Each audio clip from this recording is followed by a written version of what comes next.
What's going on, everybody? Going Yooper here. First, I'm going to apologize for not being able to keep up with my videos. I'm very sorry. Just dealing with a lot of stuff, just a lot of personal stuff, and things I got to take care of, things I weren't expecting. Tax season is always a horrible time of year. I thought I was going to get away with easy tax season this year. That's not the case. But that's not what this video is about. This video is about all these school shootings and what we can really do to try and make a difference. The left is coming at everybody, take the guns, it's got to be the guns, it's got to be the guns, and the right's turning around and saying, oh, we got to protect ourselves from getting our guns taken away. Put all that aside. I'm a firm believer in the Second Amendment. I carry a firearm with me every single day, everywhere I go. It's on me right now as I'm speaking to you. And right now, I don't care about the gun situation. I care about the families that are sitting there. I couldn't imagine how they're feeling, losing a child to this crazy gun violence, these crazy school shootings that are going on. I thought about the other night, going, God, this could happen at my kid's school. I could be getting a call that somebody shot one of my kids, and just thinking about it makes me want to vomit. Like, I'm not even joking. And I have to ask myself, what can we do? What can we come together on? What can the left and the right come together on to help fix this problem? It's not going to be getting rid of guns. That's not working.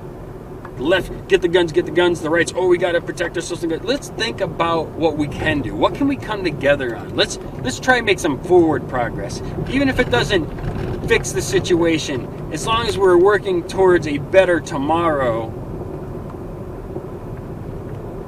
Sorry, it really bothers me. It really upsets me. And it's not upsets me about, going after guns. Like, I don't even care about that. It upsets me because I'm a parent of children, and how scary and how awful, like, just sick to my stomach thinking about, well, this could happen to me. I could get the phone call one day. I ask myself, what has changed? 40, 60 years ago, this stuff wasn't happening. School shootings was not happening. What has changed? It isn't the firearms. They had firearms 40, 60 years ago. Matter of fact, it was a whole lot easier to get a firearm 40, 60 years ago.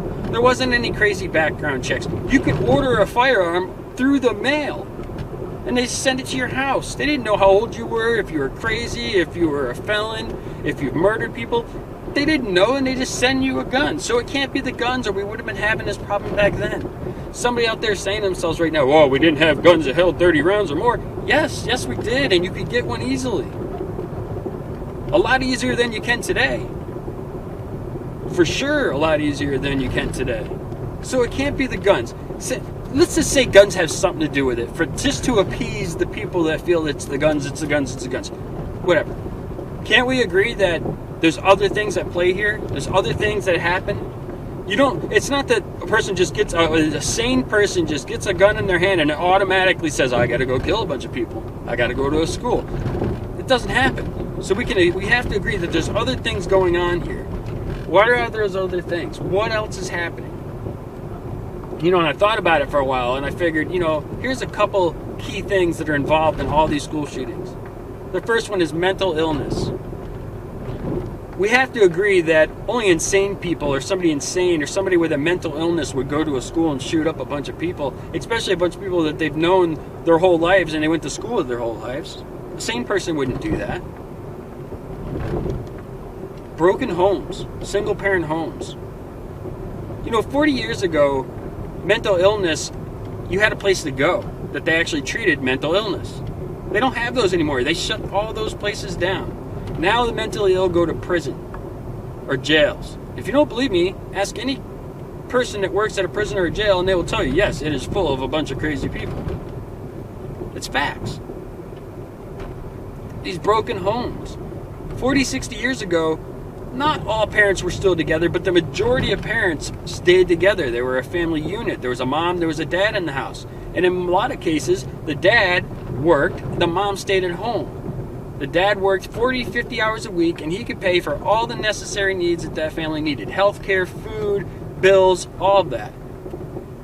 Moms could stay at home, they could take care of their children, They could notice if there's something wrong with little Billy or little Johnny or little Susie. They could tell that, okay, I see you every day and I can see that there's something wrong, there's something going on. We don't have a place for the mentally ill now. We have a lot of single-parent homes. And when you're not in a single-parent home, say you still have mom and dad. Both mom and dad have to work 40, 50 hours a week just to get by. And most of those homes aren't even paying the $1,500 a month I have to pay for health care. So mom and dad are working 40, 60 hours a week. They're exhausted when they get home. They just want to make dinner, take care of the bare necessities of their children, go to bed so they can wake up and do it all over again. Not being able to spend any time with their kid, being able to notice if there's anything wrong with them, if there's something strange going on with them. These are the issues. These are the issues that we can come together, the left and the right can come together on. We're not going to come together on firearms. It's not going to happen. The left's going to say we need all the guns. We've got to take all the guns from the people. The right's going to say we got to spend all our time focusing on protecting ourselves from getting our guns taken from us. We're not going to come together on that. So let's work together on things that we all agree on. We all agree on that there's a mental health issue with these people going and shooting up schools. We all can agree on broken homes being harder for families and bad for children. Do you know that the first 5 years of a child's life are the most important? And this isn't my study. This is proven fact. Children learn a lot of things in the first 5 years of their life that if they don't learn in the first 5 years of their life, they never truly grasp. One of those things are right and wrong. I've seen this myself, and I'm not going to get into it right now because I don't want to upset my wife just thinking about these things. But I've seen this myself. My parents, my mom and my stepfather, have 7 adopted children that they took in as foster care kids and have now adopted. And all 7 came from drug and alcohol, single-parent homes, or drug and alcohol, both parents are addicted. And they didn't get the necessary things they needed the first 5 years of their life, and they all deal with issues now. Thankfully, they have somebody like my mom and my stepfather to help guide them. I could just imagine what would happen if they didn't. These are the real issues. These are real things. And I'm sorry if I sound real passionate about this. It's because I am. I think about those parents. I think about all the parents that lost their children to these horrible school shootings. I even think of the parent of the child that went out and did the school shooting. How horrible they have to feel. And how they're looking back at where they failed their child to have their child go do this. Things are hard, man. Things are a lot worse than they were 40, 60 years ago when it comes to mental illness, broken homes, drug-addicted parents. You know how many grandparents are raising their grandkids nowadays? That is like insane to me. I see it all over the place. Every time we go to baseball games or basketball games at the school, I see grandparents there because they're the ones that are mom and dad to these kids because their parents are either on drugs or they have issues or they ran out. Let's get together and fix things that we can actually work together on. We're not going to take away everybody's guns. It's not going to happen. The right's going to keep fighting it, and the left's going to keep pushing. So let's put that aside. Let's work on mental health. Let's give the mentally ill a chance, a place to go, a means of getting the help they need.